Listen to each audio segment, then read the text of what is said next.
What was supposed to be a night of celebration turned into disaster after 4 friends who were all drunk left the bar in the city without a designated driver.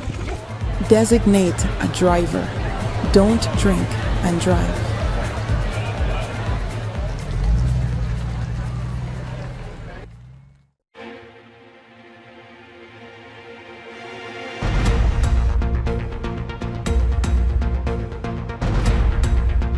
This is your News Source Evening Bulletin for today, Friday, the 11th of October in the year 2024. I am Alana Bose reporting for News Source with the latest tonight. Leader of the opposition Aubrey Norton today urged Guyanese to cash in on the one-off $200,000 grant, noting that it is their money. However, he warned the government that such a piecemeal approach will not reduce the cost of living, nor will it take people out of poverty. At his weekly press conference today, Mr. Norton, while underscoring the importance of having a more comprehensive approach that includes scheduled cash transfers, said the ruling People's Progressive Party Civic fell short of a proposal made by the opposition in 2022, which would have seen Guyanese households receiving $300,000 to cushion the steep rise in cost of living, in addition to other benefits. At the time, the opposition had argued that with the windfall from oil resources amounting to just over $300 million, it should be fairly and justly distributed among Guyanese households to the tune of $300,000 each. Suffering Guyanese people deserve much more than what is offered by the government yesterday. However, they must see the cash transfer as their entitlement and not as money that belongs to the PPP. These transfers and much more could have been allocated to the people of Guyana years ago. Alluding to the fact that Budget 2024 included no such provisions, Norton submitted that the move by the administration to offer the one-off payment is politically motivated and could be overshadowed by acts of corruption. He said government must do all in its power to ensure that the distribution is fair and done in a transparent and accountable manner. It is important to state here that the government must ensure that a cash transfer is done properly and fairly. Guyanese will recall that the 25,000 COVID-19 transfer were filled with discrimination and lack of accountability. Recall that many Guyanese still have their pink slip and have been unable to collect their cash grant. He said it is important for the administration to clearly outline what constitutes a household, adding that the transfers must be conducted by non-partisan government workers.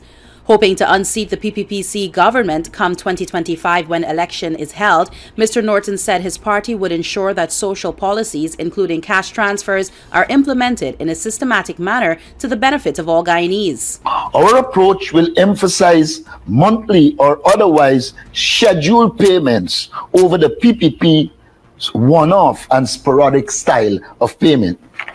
By making our payments on a regular basis, citizens will benefit from the predictability of this income and can therefore plan their investment, savings, and expenditure decisions.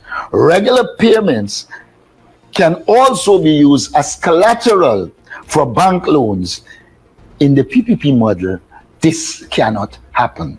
He said payments will be based on a calculation of a livable income for households of different sizes, composition, regions, and other circumstances. According to him, his party would ensure all households receive a livable income through wages, cash transfers, subsidies, tax allowances, business profits, and other sources of income. Initial calculations put this income around $300,000 per month on average for a family of 4. The opposition is also proposing a number of other measures, which include an income tax threshold of $400,000 per month, a monthly childcare allowance of over $10,000 for all children up to 16 years old, and partial or fully subsidized rent, mortgage, travel, water, electricity, and cooking gas, with greater focus on lower income families. We will not only make UG free, but pay all non-working tertiary level students a stipend of $50,000 per month. We will also invest heavily in small business as a means of community development, self-employment, and women and youth empowerment. Norton said financing those recurrent expenditures would require prudent financial management, and the PNCR is up to the task. The party, he said, would redistribute spending within the national budget, generate savings by addressing financial mismanagement and corruption, and increase oil revenues from higher profit oil, in addition to increasing the income from the non-oil economy. More news in a moment. It all starts with one. Maybe it's one look. You know the one. Or one touch. Even one word. It can start with one step. Or one promise. One thrill. One first time. One deep breath. One leap of faith. One day to remember. Or one night to forget. One moment. So many stories that make up one crazy, average, everyday, fabulous life. We get one life. Just one.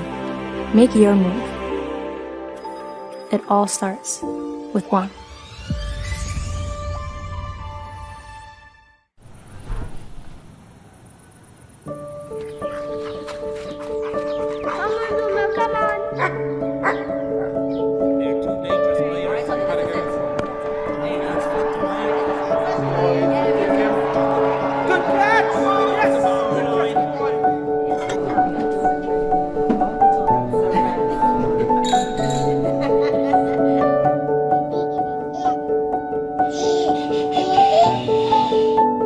Your own home is so much more than just four walls, floors, and ceilings. It's a lifetime of great memories and stories. Come talk to us and start your journey home today.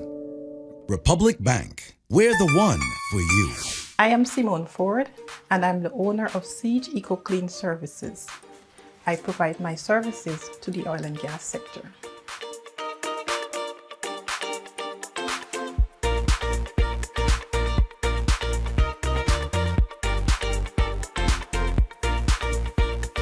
We provide janitorial services which are environmentally friendly. So we produce healthier homes and healthier workspaces.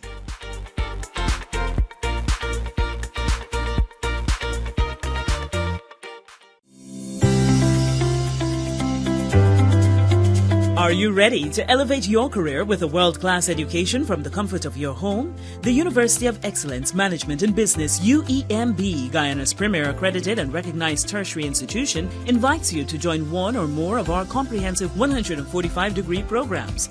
Registration is now open for our next intake on September 9 and every 2 months thereafter. Enroll now and secure a 50% scholarship. Choose from an ABA, BBA, MBA, MPM, EMBA, EMPM, and LLM degrees, available in 14 specializations. Whether you hold an undergraduate degree, a diploma, or relevant professional qualifications, apply. We are an accredited degree-granting tertiary institution in Guyana.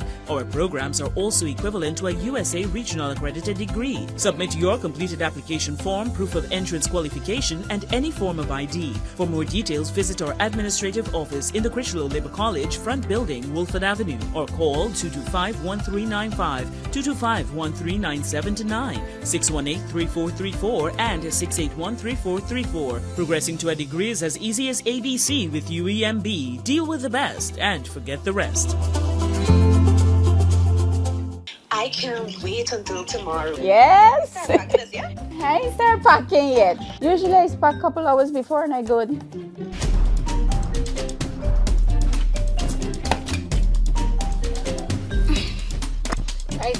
Drive.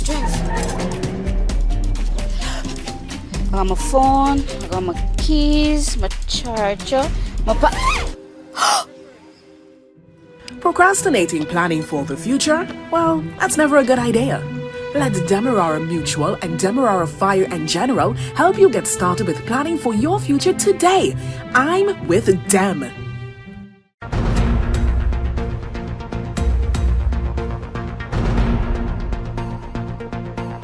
Welcome back. The announced $200,000 per household one-off cash grant will only go to Guyanese households and non-nationals will not benefit, according to Vice President Barrett Jagdeo. At a press conference on Thursday afternoon, moments after the president's announcement of the grant, Mr. Jagdeo clarified that when the president said every household will benefit, he was referring to every Guyanese household. Non-nationals now eligible. These are Guyanese families, Guyanese households. Not non-national. If you're not a Guyanese household, you're not getting this money. The government said the cost of living relief initiative would see the injection of $60 billion of disposable income into the Guyanese households countrywide. Mr. Jagdeo explained that the government is still working out the modalities for the disbursement of the grant, but it is likely that they will rely heavily on data from the Guyana Power and Light Company and the Guyana Water Incorporated as part of the verification process for households. He said apart from those persons residing in Regions 1, 8, and 9 and parts of Region 7 and the riverine communities, there are approximately 220,000 persons paying electricity bills for their households in Guyana, and that data will be used. Clearly, if you know someone is paying their electricity bill, that is going to be a household. They're paying electricity bill for household. So we'd have to use the data from GPL, GWI, and then go through a process. So if, for example, I have multiple buildings and I am paying 5 meters, so I'm not going to get 5 households. We clean up that list. So if you have 5 meters, you're not going to get that. But assuming I'm paying for 5 tenants now and 5 different groups, the 5 tenants would then can claim. He noted that special provisions will be made for persons living in rented homes and who may not be responsible for the payment of the water or electricity bill. The Vice President said during the issuance of the COVID-19 cash grant, the government first directed its attention to primary households, those families living in their own homes or renting an entire building, and then secondary households, which represented multiple families living in a single building. Meanwhile, in the hinterland communities, the government intends to rely on data from the Tushals and village councils to determine the number of households to benefit. But the Vice President was the first to admit that the task ahead is not an easy one, saying that the government is cognizant that there will be persons who may attempt to trick the system. It's not an easy task when you're dealing with large numbers of people and you have like 5% of them who will look in to cheat the system. Or deliberately set out to cheat. We're not starry-eyed about this, you know. We know that, and these people who try to cheat, they come from every party. APNU, AFC, PPP, they're all, you know. They don't have, there's one thing they have, they're united about. They're trying to beat the system, right? So we have to watch out for everyone, whether they're PPP or APNU or AFC. Turning his attention to the tax measure that was also announced by the President, the Vice President said Guyanese parents starting from January 2025 would see their income tax threshold adjusted based on the number of children they have. Based on the measure, each child will entitle one of their parents to an additional $10,000 per month on their income tax threshold. It has to be on a monthly basis, because you pay your taxes, it's deducted on a monthly basis. So, for example, you're earning $120,000 a month. You have 2 kids, you get a code, and you now are eligible for deductibles for 2 kids. The threshold now is $100,000. So you have to now pay taxes on the $20,000 because the tax-free threshold is $100,000. So your tax-free threshold now goes up to $120,000. So then you don't have to pay any taxes. Free university education from January 2025 and a 50% reduction in electricity costs by the end of 2025 were among the other announcements made by the President yesterday. 7 men, including 2 who were previously charged, appeared in court today and were jointly charged with the abduction of 34-year-old Joshua David, who was snatched from outside a Main Street restaurant 2 weeks ago. The man has not been seen since. Appearing in court this morning to face the abduction charge were Wayne Barker, Devante Mars, Aaron Allen, Dwayne Griffith, Damian Barlow, Alpha Poole, and Osafo Peters. The 7 appeared before Acting Chief Magistrate Faith Magusti. They were not required to enter a plea. However, while the prosecution objected to bail, the magistrate granted bail in the sum of $500,000 each. During the hearing, the prosecutor told the court that the police had received information that the victim was murdered and that searches are ongoing to locate the possible remains. The court was also told that there are a number of CCTV and other video recordings of the abduction that clearly identify the suspects. The acting chief magistrate reminded the prosecutor that the offense is a bailable one, and since there is no body that has been found, bail would be granted to the accused on the abduction charge. The 7 men are to report to the Brickdam police station every Friday until the completion of the case. Family members of Joshua David continue to cry out for justice. During an appearance on the HGP Nightly News, his wife, his mother, and his sister-in-law all pleaded for his safe return or for information to be provided about his whereabouts. I'd like them to get back my child. I need my child. He deserves this. You're not saying they kidnap him for whosoever do the thing, and they said he's friend. I don't know. I don't know the person is not my friend or whatsoever. Don't mean because he must lie me with them or move with them, he mean he and the problem there where they got his shootout or whatsoever. My son who was home at the night already come and watch a movie, you hear he laugh and thing. And after he fall asleep and I don't know what to say. Thank you.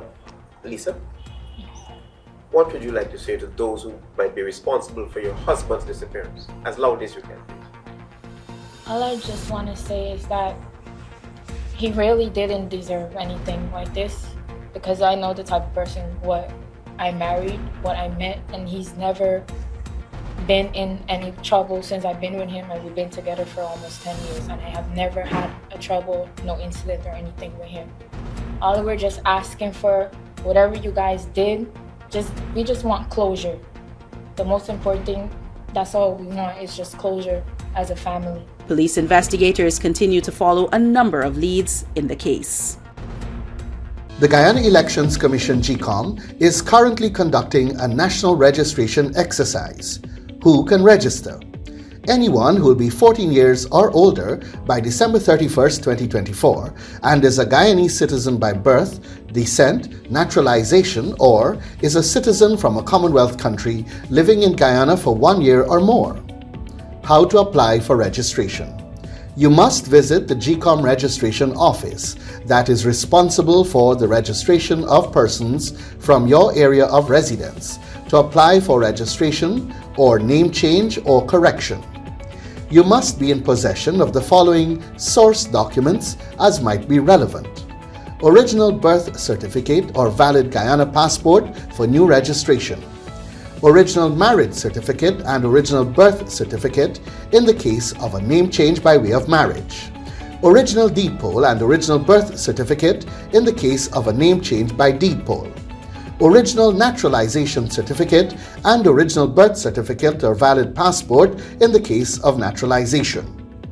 This registration exercise will end on November 29th, 2024. For further information, please contact GCOM on the following hotline numbers: 225-027729, 226-6557, 223-9650, or visit the GCOM website at www.gcom.org.gy.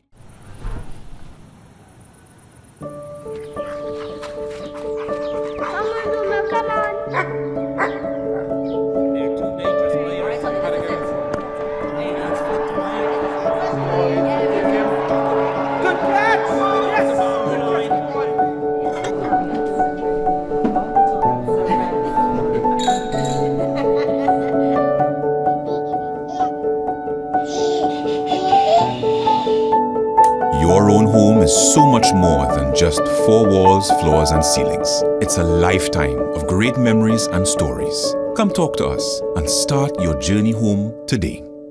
Republic Bank, we're the one for you. Monster! Bust the flavors. We're full of flavors. Bust the flavors, that my crave for. We're full of flavors. Tell your neighbors about the bust the flavors. Grab a bust the flavors. Yeah, thirst buster. Grab a buster. Bust the flavor, taste the savor. Buster, bust the flavors. Buster, bust the flavors. It all starts with one. Maybe it's one look, you know the one, or one touch, even one word. I can start with one step, or one promise, one thrill, one first time, one deep breath, one leap of faith, one day to remember, or one night to forget. One moment, so many stories that make up one crazy, average, everyday, fabulous life. We get one life, just one. Make your move. It all starts with one.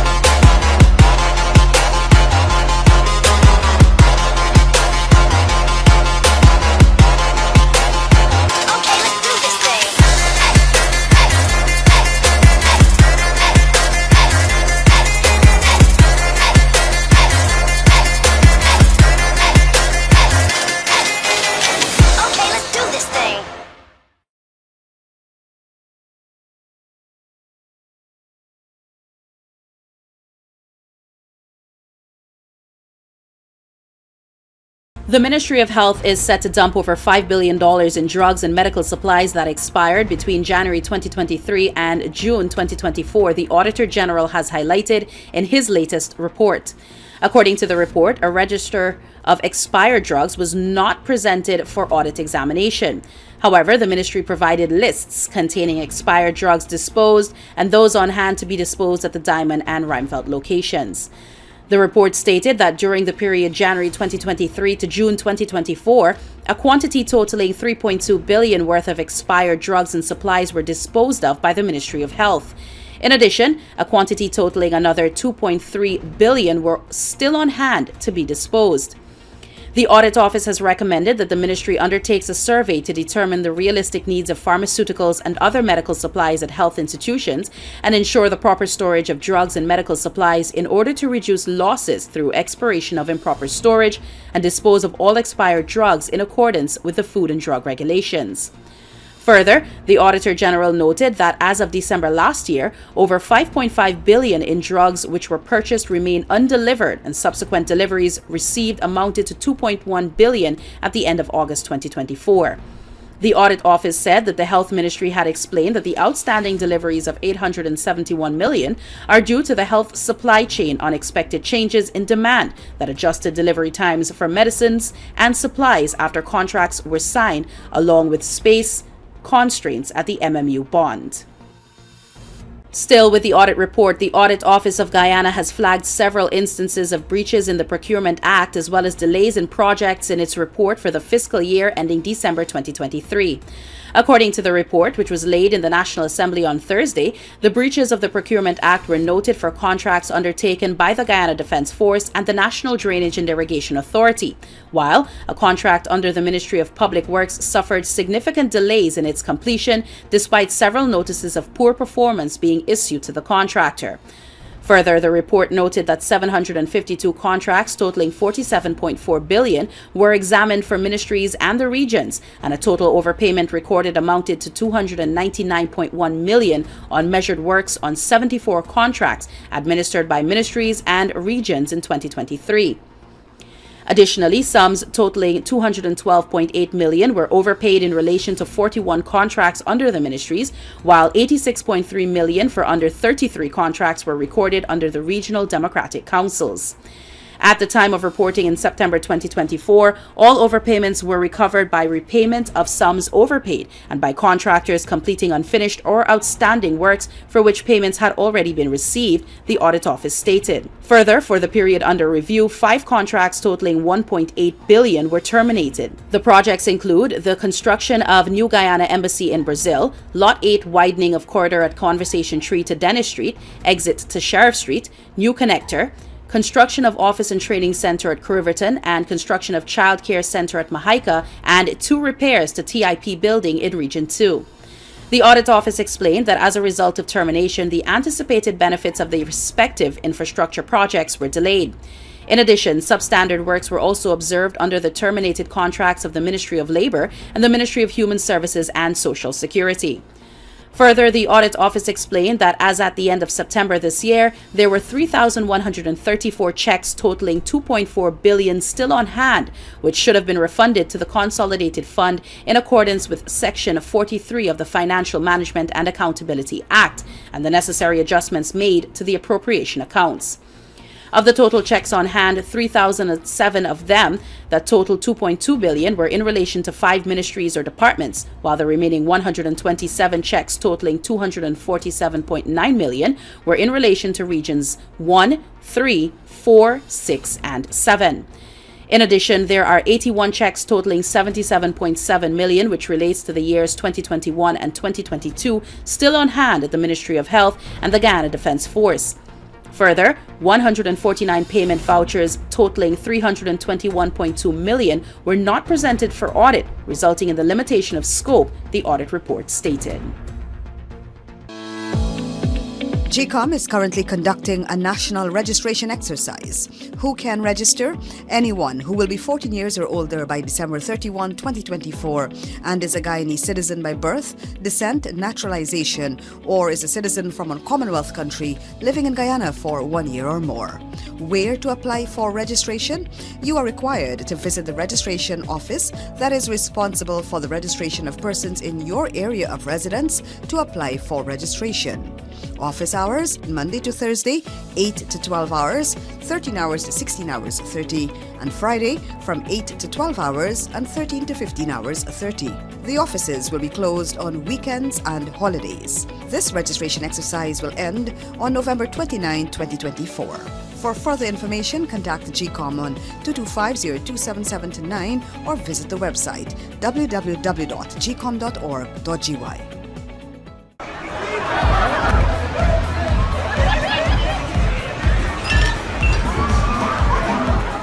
What was supposed to be a night of celebration turned into disaster after 4 friends who were all drunk left the bar in the city without a designated driver. Designate a driver. Don't drink and drive.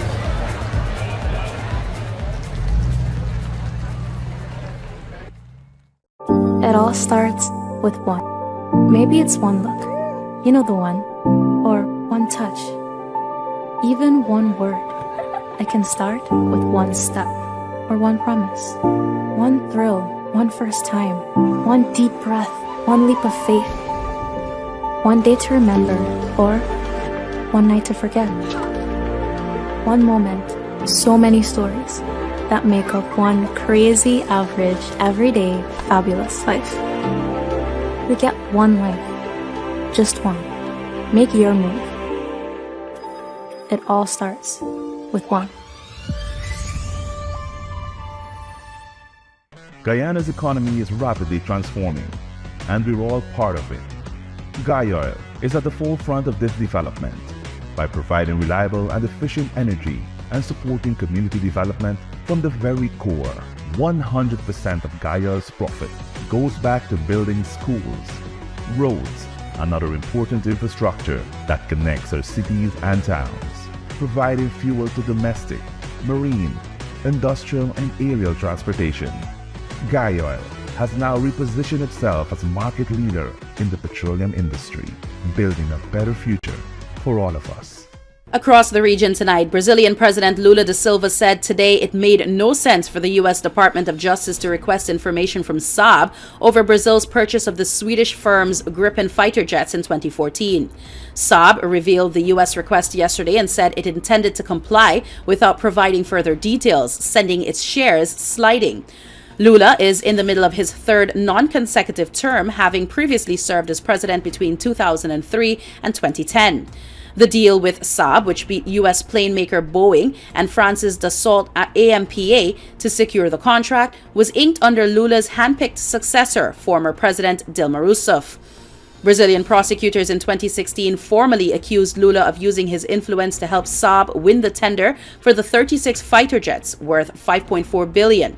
The case was tossed out by Brazil's Supreme Court in 2022. Kenya will send 600 more police officers to Haiti next month to bolster an international anti-gang mission, President William Ruto said today during a visit by the Haitian Prime Minister intended to speed up deployments to the force. At least 10 countries have promised to send a total of 2,900 troops to participate in the Kenyan-led Multinational Security Support, MSS. But only about 430 have been deployed since the UN-authorized mission got underway in June, nearly 400 of them from Kenya. Heavily armed gangs, which control most of the capital Port-au-Prince, have continued to gain territory. Last week, members of the Grand Griffe gang carried out one of the country's deadliest attacks in recent years, killing at least 115 people in a farming region, according to a local mayor. Ruto told reporters the mission was improving security in Haiti, calling the fight against gangs a battle that could be won. He said the additional 600 officers committed by Kenya were in training and would be ready for duty next month.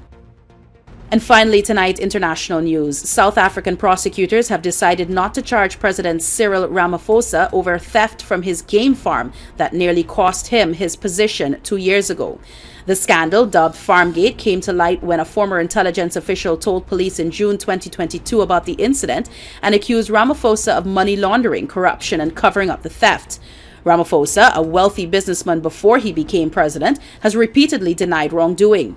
The decision not to prosecute was taken after a careful assessment of all available evidence presented to the prosecutors, the Director of Public Prosecutions said in a statement. Based on the evidence that was available, there was no reasonable prospect of a successful prosecution, the statement said. And that's your News Source Evening Bulletin for tonight. I'm Alana Bose reporting for News Source. Have a safe weekend.